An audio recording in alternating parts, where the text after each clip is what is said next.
Assalamualaikum warahmatullahi wabarakatuh. Pada kesempatan kali ini, saya akan mempresentasikan materi mengenai standar operasional prosedur etika pelayanan terhadap konsumen.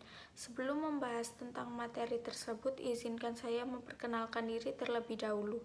Nama saya Anita Rosita Ningrum, NPM 2190109030. Yang pertama yaitu ada etika bisnis.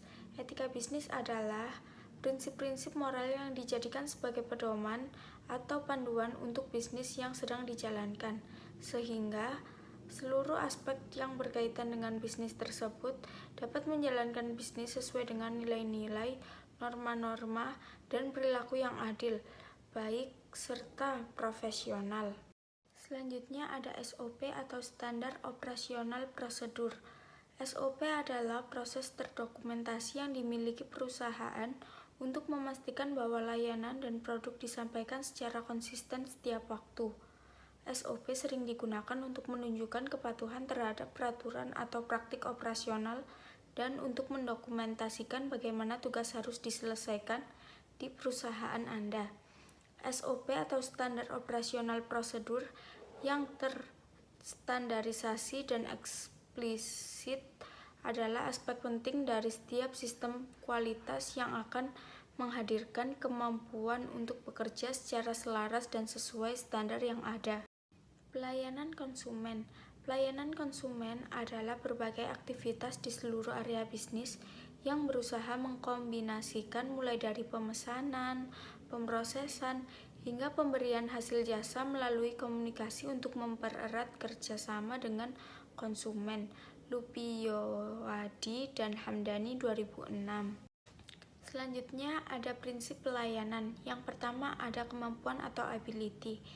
Kemampuan adalah pengetahuan dan keterampilan tertentu yang mutlak diperlukan untuk menunjang program layanan, yang meliputi kemampuan dalam bidang kerja yang ditekuni, melaksanakan komunikasi yang efektif, mengembangkan motivasi, dan menggunakan public relation sebagai instrumen dalam membina hubungan ke dalam dan keluar organisasi atau perusahaan.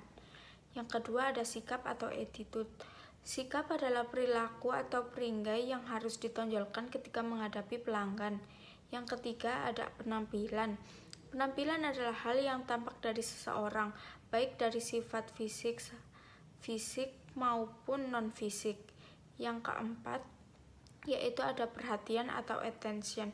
Perhatian adalah kepedulian penuh terhadap pelanggan, baik yang berkaitan dengan perhatian akan kebutuhan dan keinginan pelanggan maupun pemahaman atas saran dan kritiknya. Yang kelima yaitu ada tindakan atau action.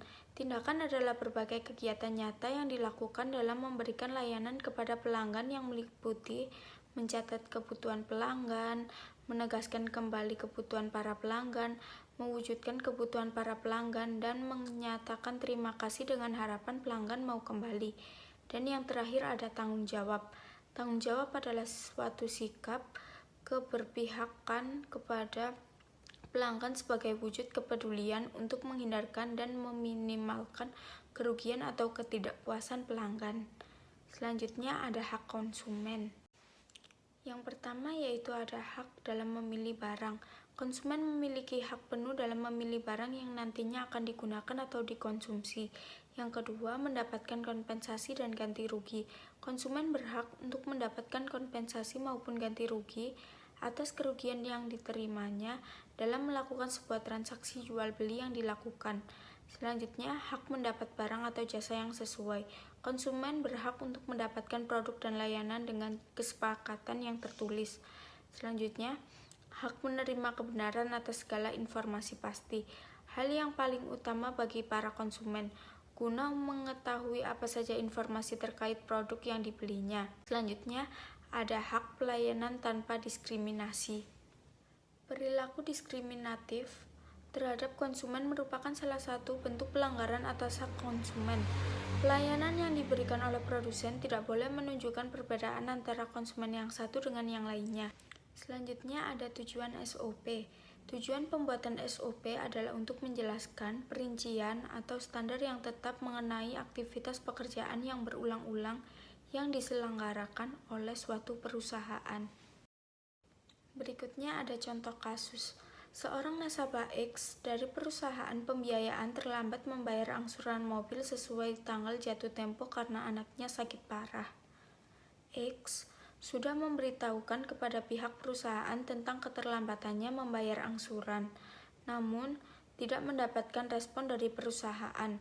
Beberapa minggu setelah jatuh tempo, pihak perusahaan langsung mendatangi X untuk menagih angsuran dan mengancam akan mengambil mobil yang masih diangsur itu.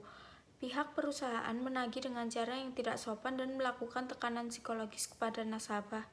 Dalam kasus ini, kita dapat mengkategorikan pihak perusahaan telah melakukan pelanggaran prinsip empati pada nasabah, karena sebenarnya pihak perusahaan dapat memberikan peringatan kepada nasabah itu dengan cara bijak dan tepat. Sekian presentasi dari saya, mohon maaf bila ada salah kata. Wassalamualaikum warahmatullahi wabarakatuh.